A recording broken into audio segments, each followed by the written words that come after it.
Good evening, and thank you for joining me for another Boring Books for Bedtime. I hope tonight's selection provides all the boredom your busy brain needs to quiet down and let you get some sleep. So find a comfortable spot, adjust your volume, take a nice deep breath in, let it out slowly, and off we go. Tonight, let's kick off a series of returns to books that listeners have requested more of, with Bicycling for Ladies, The Common Sense of Bicycling, with hints as to the art of wheeling, advice to beginners, dress, care of the bicycle, mechanics, training, exercise, etc., etc., by Maria E. Ward. Copyright 1896 by Brentanos of New York. Let's pick up where we left off. Chapter 4. For Beginners. Mount and away. How easy it seems.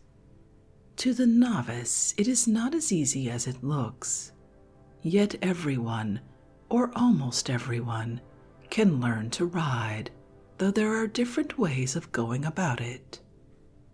Unless the beginner is one of those fortunate beings who mount, and as it were, wheel at sight, little need be said about instruction at this stage of proceedings if a bicycle school is within reach. A few suggestions may be desirable, however, even with a competent instructor. Nothing more quickly exhausts one's strength than the first few minutes with a bicycle. This is due to the fact that many unused muscles are called upon to do unaccustomed work and to work together in new combinations, and the effort required and the accompanying nervous excitement produce a sudden and apparently unaccountable fatigue.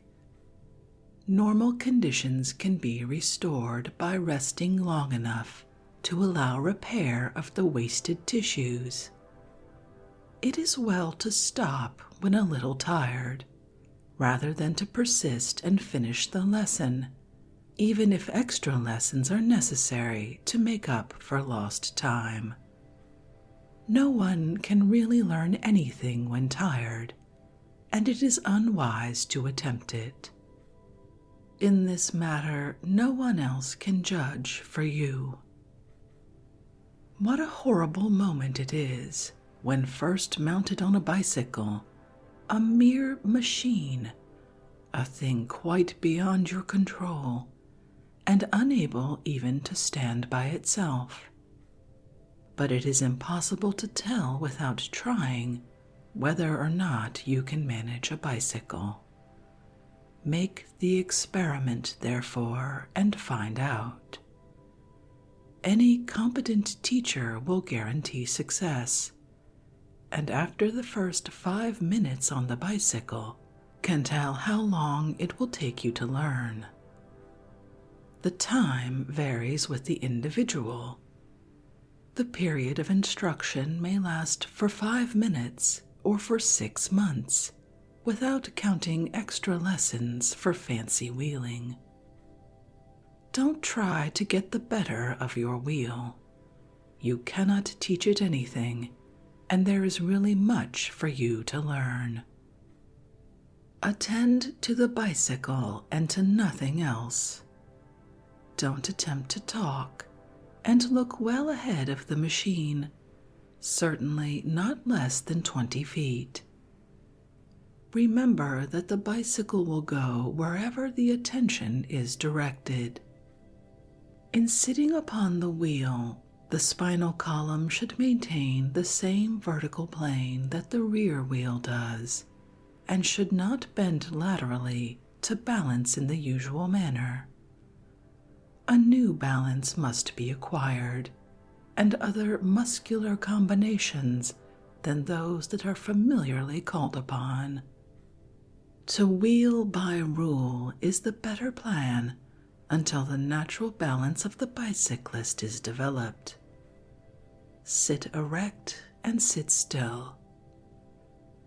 The bicycle must be kept from falling by a wiggling movement of the front wheel, conveyed by means of the handlebar.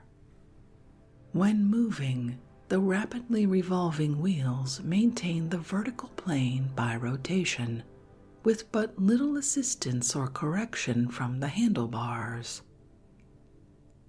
It is a good plan, when the instructor assists you, to pedal with one foot at a time, holding the other foot free. This will enable you to determine the amount of pressure it is necessary to exert to cause the wheels to revolve. When both feet are on the pedals, they oppose each other. The weight should be lifted from the ascending pedal, or else the descending foot must push the other foot up until that foot is in position to exert a downward pressure.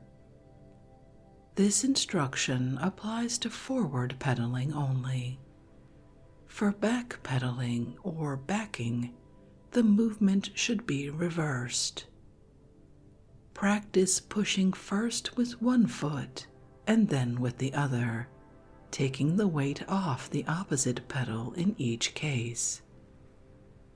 At each push of the pedal, a little pull on the handlebars, pulling with the hand on the same side on which you are pushing with the foot, will keep the wheel from falling. Look well ahead. The bicycle covers the ground very rapidly, and the eye does not at first receive impressions quickly enough to enable you to know where to look and what to look for. As soon as your teacher will allow it, take the wheel for a little walk. This may seem rather an absurd proceeding, but it will assist you greatly in learning the feel and tendencies of the machine. Lead the bicycle about carefully, holding the handles with both hands and avoiding the revolving pedals. Learn to stand it up, turn it quickly, and to back it in a limited space. The machine heretofore has been arranged for you. Now you can begin to think how you would like to have it adjusted. You will perhaps find fault with the saddle. The saddle is a very important adjunct, and much depends upon its proper adjustment. A large, soft saddle is usually preferred by the beginner, and perhaps this is a good kind to learn to balance on, but it is a very poor kind to wheel on for many reasons. At first, in practicing pedaling, the height of the saddle should permit the hollow of the foot to rest firmly on the pedal when the pedal is lowest. The ball of the foot only should press on the pedal. The foot should be made to follow the pedal as early as possible. Point the toe downward on the last half of the downstroke, and keep pointing it until the pedal is at its lowest, following the pedal with the foot, and pointing downward until the pedal is halfway on the upstroke. This carries the crank past the dead center. To acquire a proper method, attention should be directed to each foot alternately. To learn to balance, have the saddle raised as high as possible so that the ball of the foot just touches the pedal at its lowest. Practice wheeling in this way with an instructor or alone on a smooth surface where you are sure to be undisturbed. The hands naturally take a position where it is easy to grasp the handles of the handlebars. The handlebar conveys two principal movements to the first wheel, a short wiggling movement and a long or steering sweep. The handlebars also assist in maintaining the seat at first. The beginner usually exerts too much pressure on the pedals and has to pull correspondingly hard on the handles to correct the falling tendency of the machine. This is very hard work, and stiff arms and shoulders and blistered hands may be often thus accounted for. They are the result of badly balanced pedaling. To be able to sit comfortably at work and to feel that it is not so hard after all is a great advance. Now the question of that other foot. By this time, which the other foot is will have become quite evident. It is always the foot to which attention for the moment is not directed, and which consequently may meet unexpected disaster. A lost pedal, perhaps, with its accompanying inconveniences. Downward pressure with the foot is easily acquired and needs little effort. To take the pressure off the ascending pedal at the right moment is a more difficult matter. Usually, considerable practice in cycling is necessary before the unused lifting muscles are strengthened sufficiently by exercise to permit them to do their work easily. There is a third movement of the handlebars, a quick twist in the direction the machine is leaning if about to fall. It is made suddenly and brings the wheel back to its original position. If the wheel were stationary and the front wheel was turned, the bicycle would fall in an opposite direction from the front wheel. If the wheel is about to fall, it can be prevented from doing so by throwing the balance the other way by means of the handlebars. A similar result is accomplished by wiggling the front wheel, and when a bicycle is moving very slowly, a continuous wiggle, changing the balance as the machine inclines from side to side, is necessary to keep it upright. The body should incline with the rear wheel and maintain the same plane with it, becoming, as much as possible, a part of the wheel, as though united by a straight bar going from the base of the tire to the top of the head. The rear wheel and all the weight that it carries is governed by the front wheel and controlled by means of the handlebars. The rear wheel supporting all the rider's weight, the power is applied to that wheel. The front wheel serves only for balance and steering. It is not necessary to provide a complete outfit to take the first lesson. If you possess a pair of knickerbockers, so much the better. Wear an old dress, easy shoes and gloves, and a hat that will stay on under any conditions. The clothing should be as loose as possible about the waist. Wear flannels and no tight bands of any kind or anything elastic. As respiration is increased by the exercise, the clothing should be loose enough to allow of a long, deep breath, drawn easily, taken by expanding the chest at the lower ribs to fill the lungs. This precaution being taken, giddiness and short-windedness can result only from over-exercise. 10 or 15 minutes practice is enough at first, and a half-hour's lesson later, with several stops for rest, is the best rule for many people, particularly those unaccustomed to active exercise. If you are an equestrian, you will meet with many unexpected problems.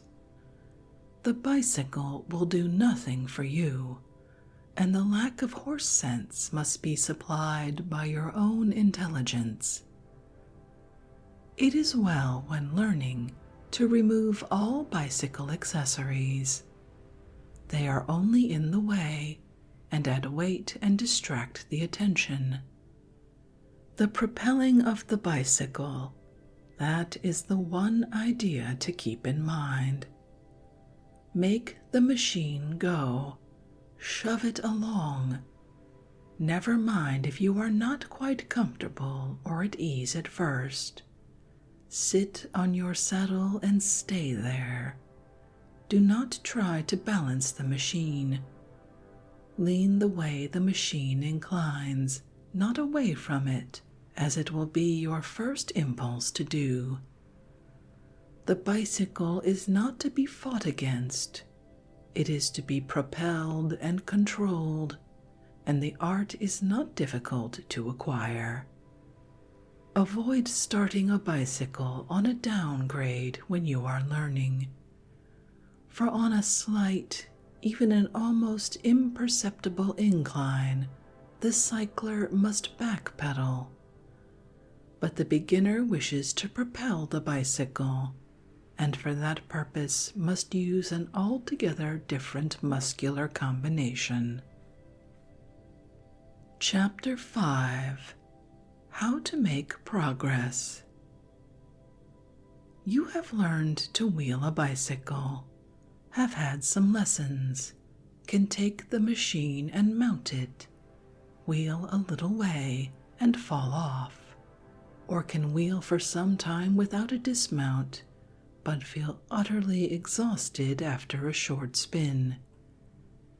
You have accomplished what you attempted. You can wheel a bicycle, but you feel dissatisfied. You have tried to ride with friends, perhaps, and have had to give it up. Yet you feel that you should be able to do what others have done and are doing all the time. It is very discouraging. What you should have now is a suitable and comfortable wheeling outfit. You perhaps have a bicycle of your own. If not, a good wheel may be hired reasonably. The matter of dress is now all important, and a costume suitable for cycling should be selected. It is impossible to do good work or to practice comfortably unless you are properly dressed. Choose for a practice ride a pleasant day, with little or no wind, and neither too hot nor too cold. The atmospheric conditions are an important factor in bicycling. Indeed, beginners are often discouraged by external conditions, which really have nothing to do with their mastery of the machine. Take the bicycle out on a smooth road, where you may have 2 or 3 miles free from traffic and as level as possible. If the road is muddy or slippery, wait for the proper conditions. Unless the surface is smooth and dry, it is better to take the bicycle back without attempting to mount it.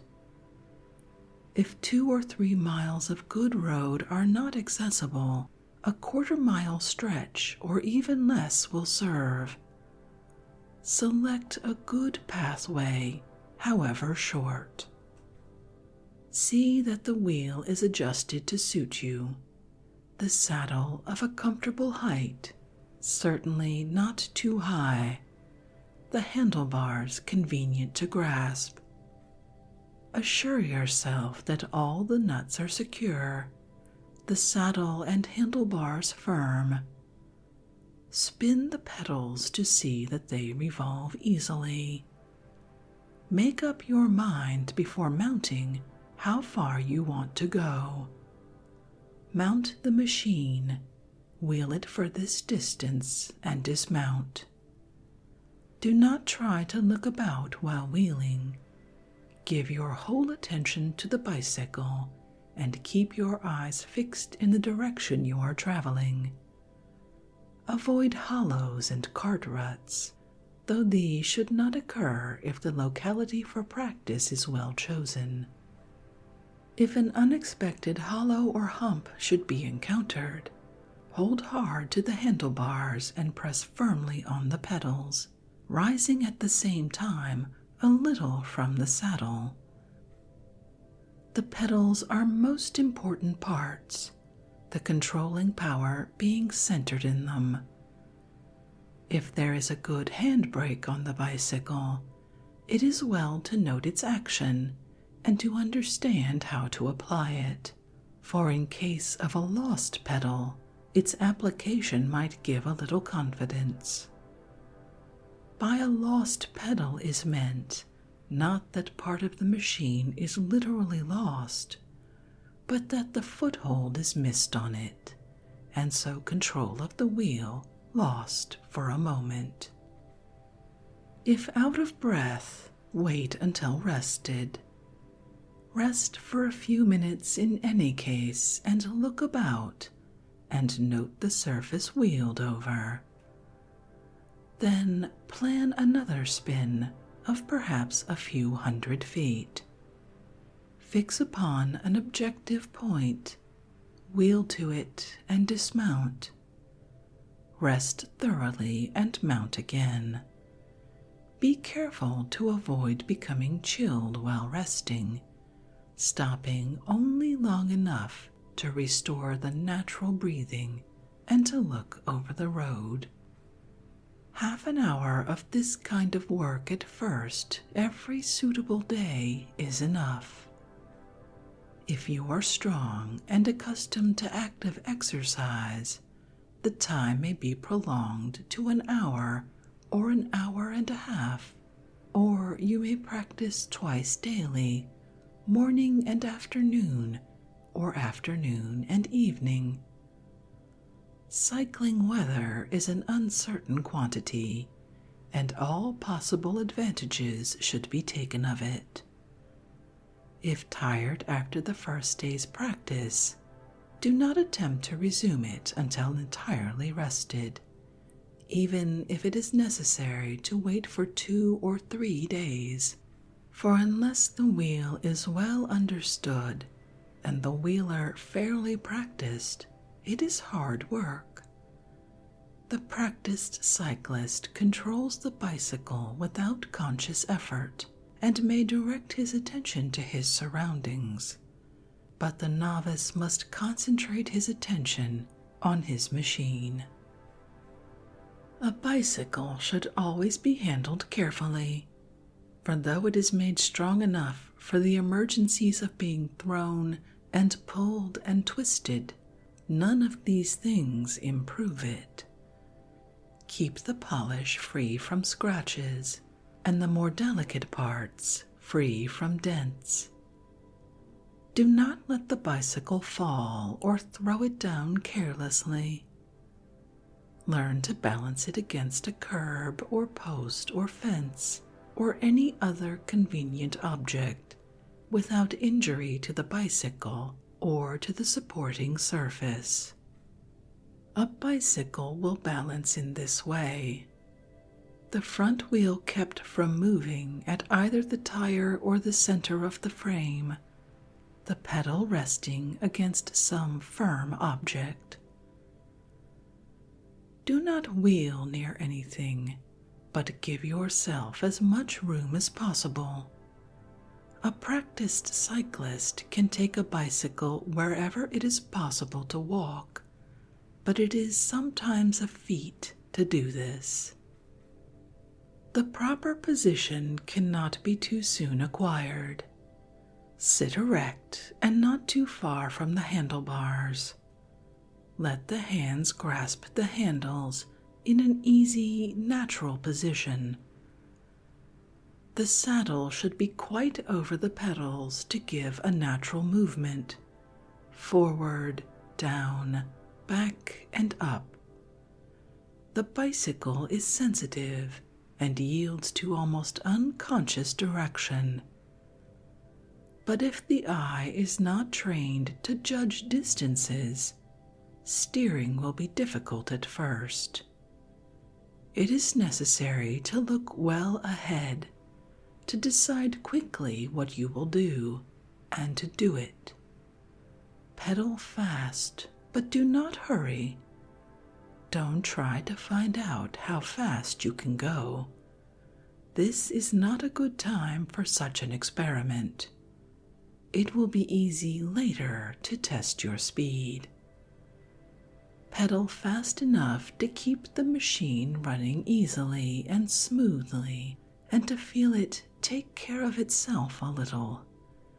It is easier to guide and control it when it is in motion with the wheels rolling rapidly.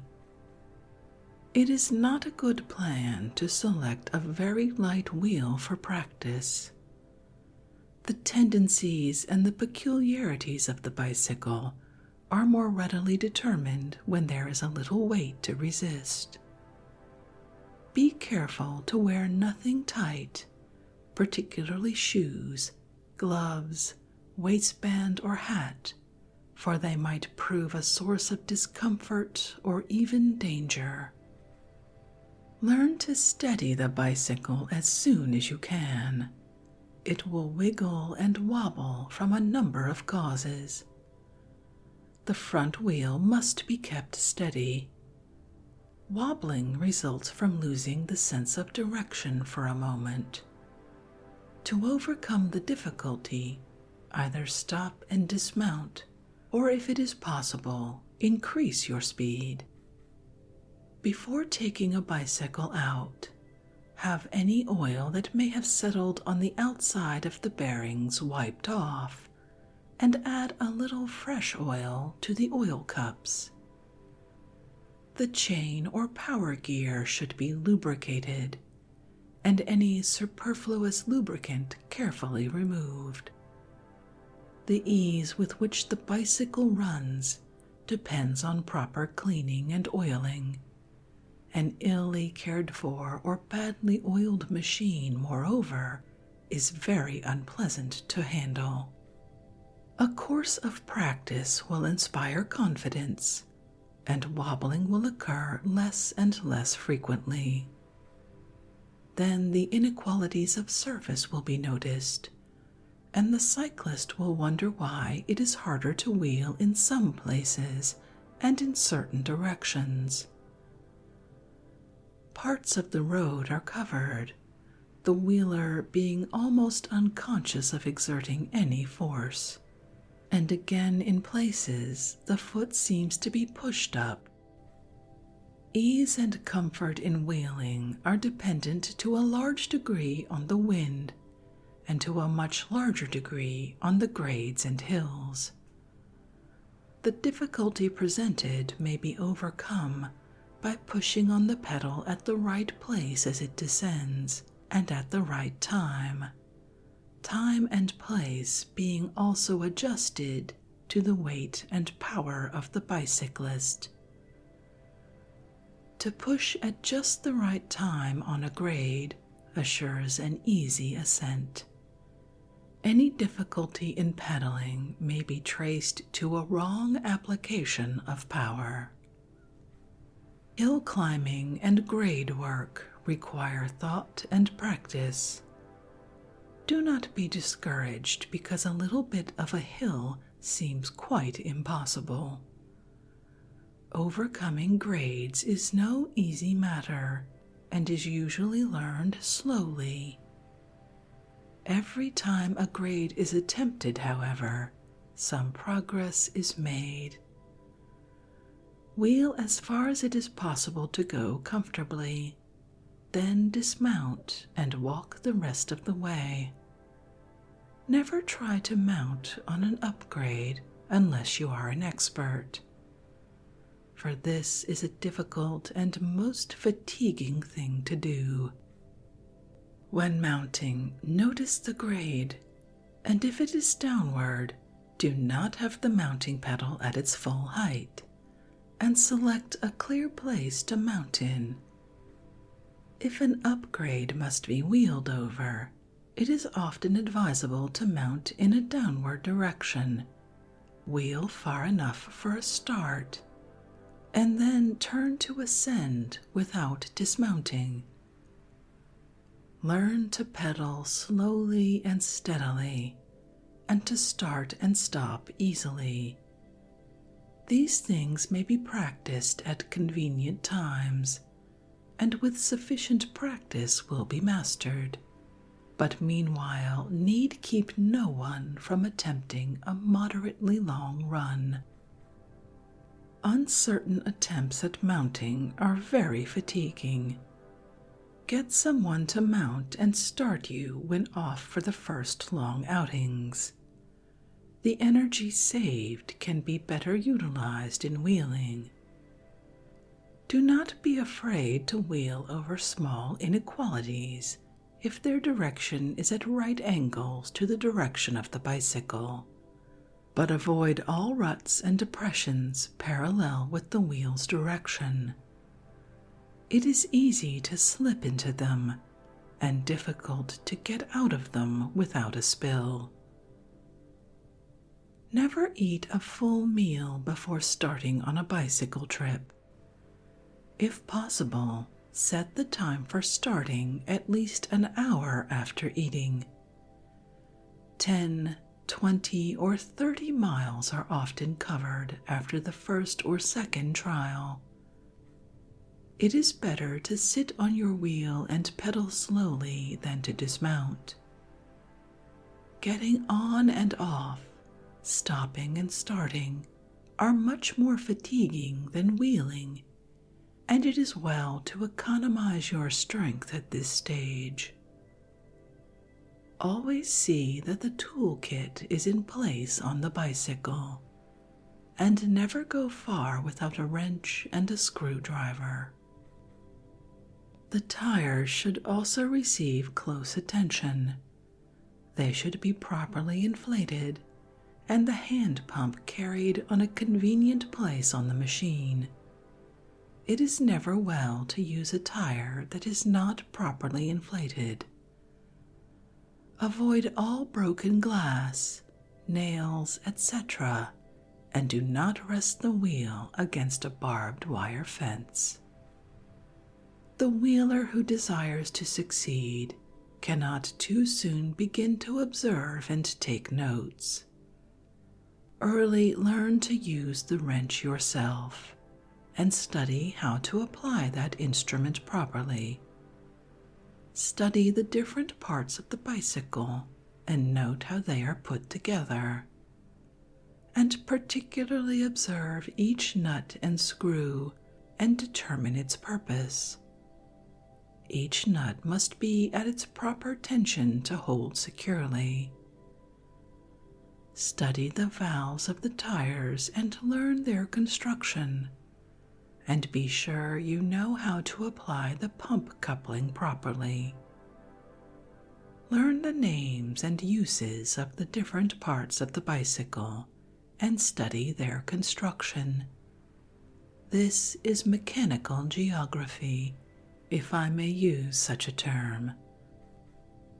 Learn to care for your health and how to prepare your system to resist fatigue.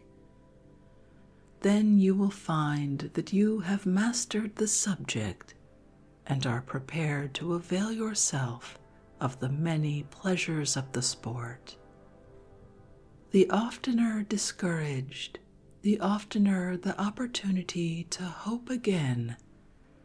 The art of bicycling is a purely mechanical attainment, and though its complications may at first seem hopeless, sufficient practice will result in final mastery. Chapter 6. Helping and Teaching What to Learn. Accuracy is the first principle of cycling, and the would-be bicyclist should learn as early as possible that ease of movement and precision of movement are inseparable, and that bruises and bumps and wrenches, though they may have an educational value, are not a necessary accompaniment of the sport. The skillful instructor need never allow a scratch or a bruise. Some people want to learn everything at once, but only so much should be done at each attempt as can be done accurately. If it be only walking the machine about and standing it up. This exercise is helpful, for walking a bicycle about requires a series of accurate movements, and accurate movement is necessary in learning mounting and propelling. The bicycle is a marvel of adjustment, and the bicyclist is obliged to adopt movements that correspond with the movements of the bicycle. The more accurate this correspondence of movement, the greater the ease of propulsion. The lines and angles of the levers of the feet and legs must be studied to so apply them as to secure the best results. Avoid undue tension. Learn just how much to lean the bicycle in mounting, just where to place the foot, where to stand in relation to the handlebars, and where to place the weight on the machine. This understood, mounting is accomplished.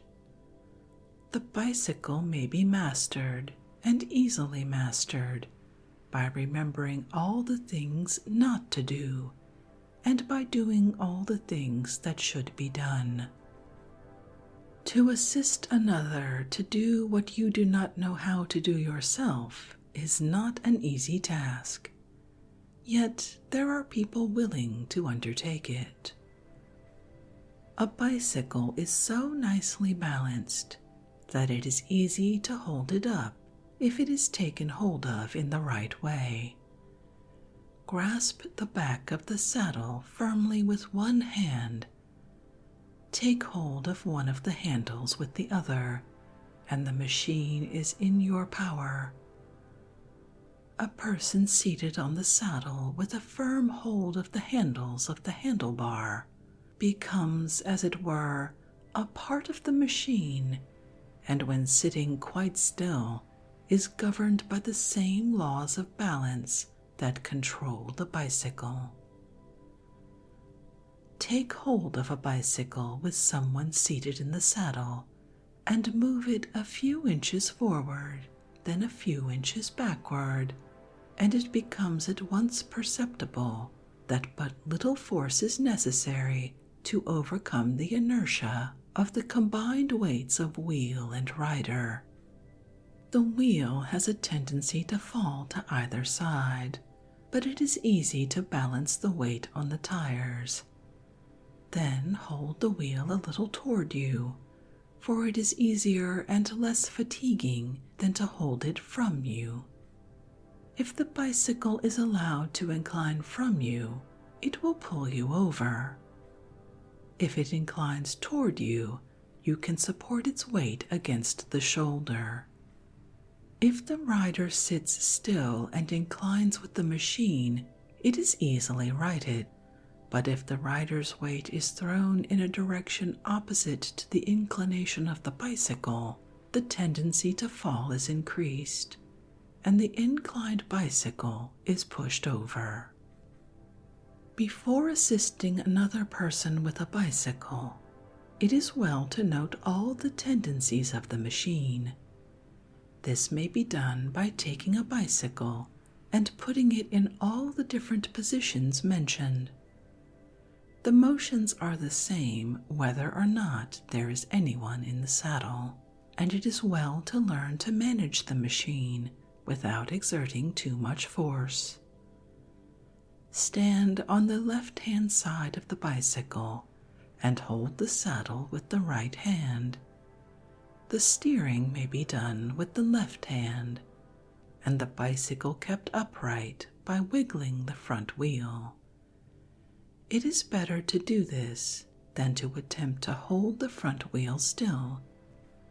Walk the bicycle about by the handlebars only, and you will find that to keep the wheel straight, it is necessary to hold the bars stiff, and this is quite a difficult undertaking. Allowed to move gently from side to side, the wheel is more easily controlled. When assisting a person for the first time, stand beside the machine. See that the pedal farthest from you is raised to its greatest height, and move the bicycle forward until the pedal is commencing its downstroke. Then let the wheeler step in beside the bicycle, in front of you and on the same side of the machine, and grasp both handles firmly. Stand as close as possible to the bicycle, having it inclined toward you at such an inclination that the weight of the wheeler stepping to the opposite pedal will right it. Then, while you hold the bicycle still, the wheeler should step on the raised pedal, stand upon the pedal with the knee stiff, and then settle slowly on the saddle. The other foot must find the down pedal. Do not let the machine move yet, but have the beginner go over these movements again, practicing them from both sides of the machine until a little confidence is felt. It is all important to get on the saddle quickly and easily, and without necessity for readjustment. If a skirt is worn, it should be arranged before placing the weight on the pedal, and the knee should be slightly bent when the pedal is lowest. The saddle should be at the right height. The handlebar should be a trifle high, that is, when the rider sits erect, the hand should rest easily and comfortably on the hand grips. Now the thing for the rider to do is to ride and hold on to the handles. Don't let the wheel get away from you. To prevent an accident, should this happen, the beginner should know how to come off the bicycle. An active person can step to the ground before the wheel has time to fall. To get off, step on the pedal that is down and throw the other foot over. If the saddle is not right, dismount the wheeler in this way. Have the wheeler's feet firmly placed on both pedals, and see that the down pedal is on the side on which you are standing. Pull the machine a little to that side, and see that the foot is on the down pedal.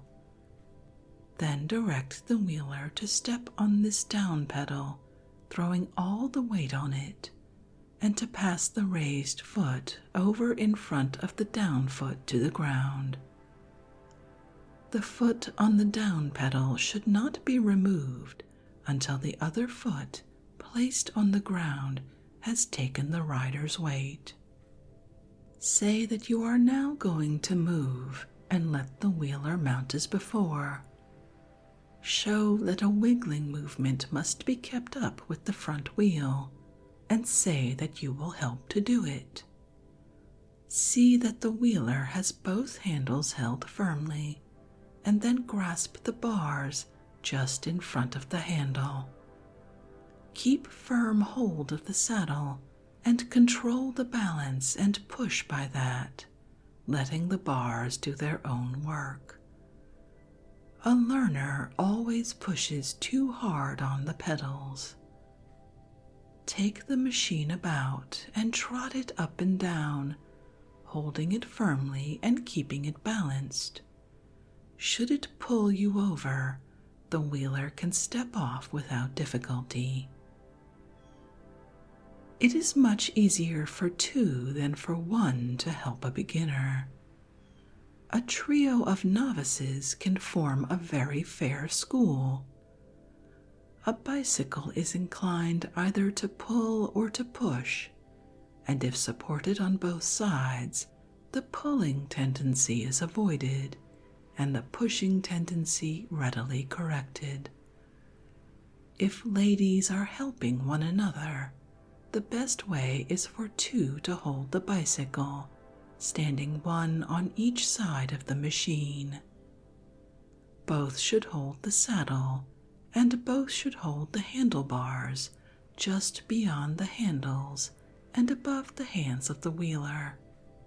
One should instruct, and the other help to hold the machine. Let a beginner first learn to mount, then to dismount, practicing these movements several times before starting.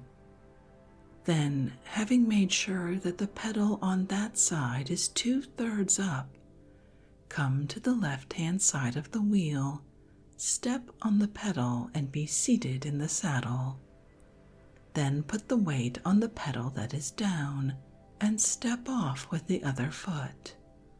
Repeat several times, mounting from each side, dismounting on the same side and on the opposite side at command, and repeating. Tilt the wheel as the weight goes on the pedal. Dismount the pupil and walk the wheel about between you, wiggling the front wheel. Then mount your pupil and proceed as already explained. After the pupil begins to propel the wheel, very little assistance from the instructor is necessary, and care should be taken not to confuse the pupil as to the amount of work they are doing. Call attention to the ease with which the wheel is brought up when inclined to fall, and explain about turning and steering and wiggling, and what these motions are for. You cannot propel a bicycle unless you know what you are doing. There cannot be guesswork about it. The perfect confidence that comes with familiarity and practice must precede success. Given 3 people with 1 bicycle, all can learn to ride, helping each other in turn. Having learned to mount and dismount, the next thing is to learn to start the bicycle. The weight should be allowed to start the bicycle as soon as the foot, pressing on the pedal as it descends, brings the wheeler to the saddle. The stop should be learned next. The wheeler should be reminded to notice which is the down pedal, and to step on it with all the weight just as it begins to rise. This will stop the machine, and the dismount is made in the usual way by throwing the other foot over and stepping with that on the ground. The foot that has stopped the machine should not leave the pedal too soon, but remain on it long enough to control the bicycle. As soon as the wheeler can pedal a little and has the balance well enough to ride without assistance, the next thing is to learn to ride over ordinary obstructions and to remain on the wheel for a given number of minutes without dismounting. All this can be taught in an ordinary room or on a piazza, and both teacher and pupil will find a smooth surface, such as a board floor or a pavement, best adapted for the work. Attention cannot too soon be directed to taking the weight off the ascending pedal, and the exercise should not be prolonged for a moment after this becomes a difficult thing to do.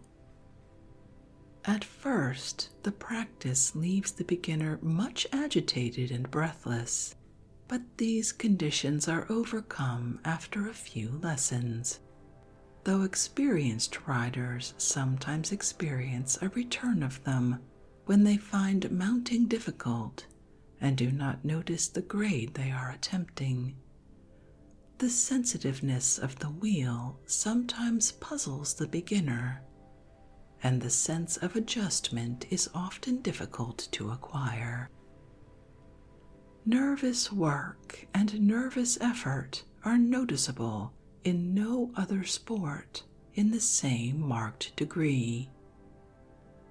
Some seize and adopt its salient points at once and almost unconsciously, but the majority are not so fortunate.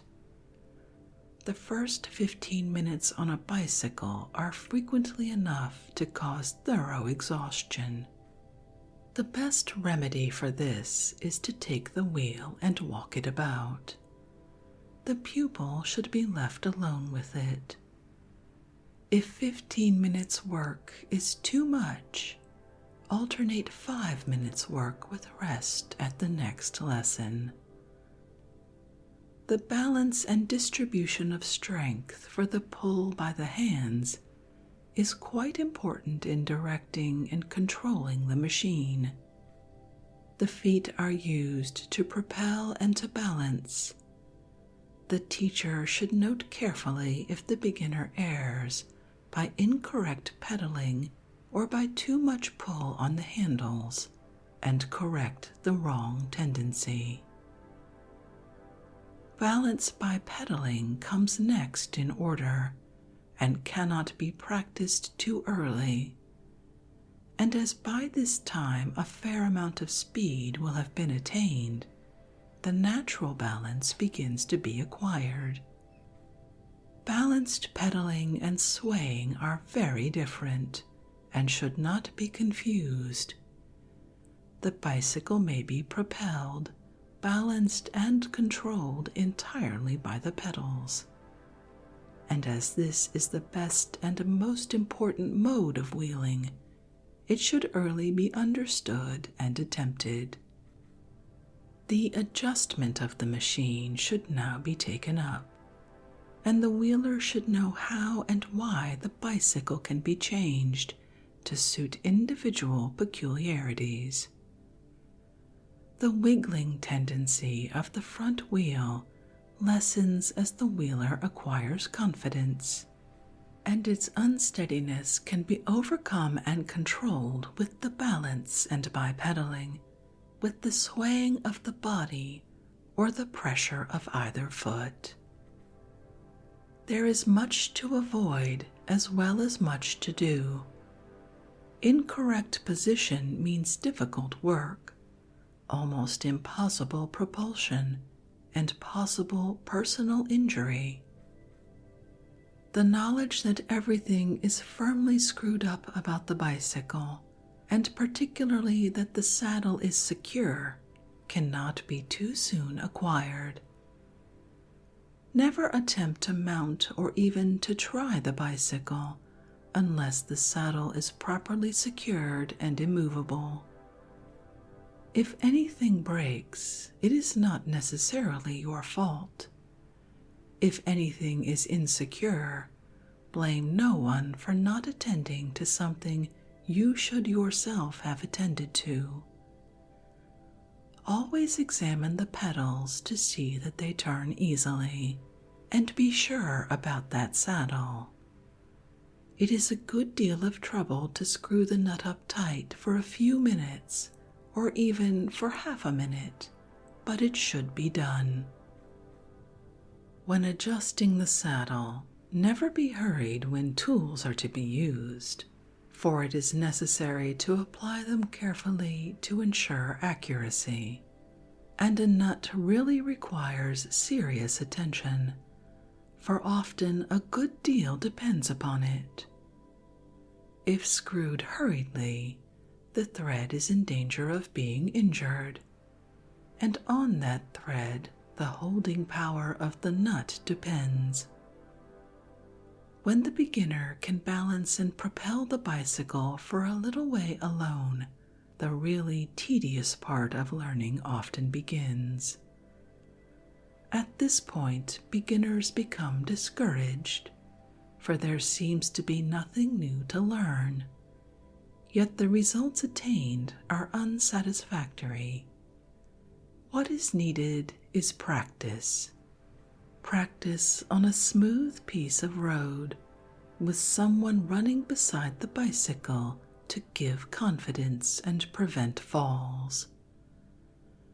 The proper position in mounting should be studied. In mounting a drop frame machine, never step over the frame and place the foot on the ground. It is an awkward and ungainly method. Take a proper position, then be sure everything is right, and last of all, step on the pedal and you are moving. A good way to practice if you have no one to help you is to mount the bicycle in the gutter and limp along, or if in the country, a roadside fence may give you the needed assistance. Grasp a post firmly, and holding by it, try to mount, and study the tendencies and the balance of the bicycle without letting go the post. Make up your mind how to mount. Start the pedal properly, and keep trying until you can ride a little. If a little, why not more? Keep on practicing, avoiding faults. For instruction, the bicycle should be fitted with an instructor's handle, and the pupil provided with a belt having one handle or more. The instruction handle and a hold on the handlebar are sufficient safeguard for most pupils, but the belt will often give confidence to the timid and aid the instructor. And with that advice on becoming a bicycle instructor, I think we'll end this evening's reading from Bicycling for Ladies by Maria E. Ward. As with the last episode, I find myself mildly mystified as to why this is instruction for ladies in particular, but never mind that. If you'd like to read this work for yourself, as always, you'll find a link to a free ebook from Project Gutenberg in the show description. The description also includes links to ways you can support this podcast, including becoming a subscriber on our Patreon, where you'll get exclusive episodes every month, or dropping us a one-time tip via buymeacoffee.com with no subscription required. I hope you'll take a moment to check them out. Thank you so much for joining me for this evening's reading. Until our next boring book, good night.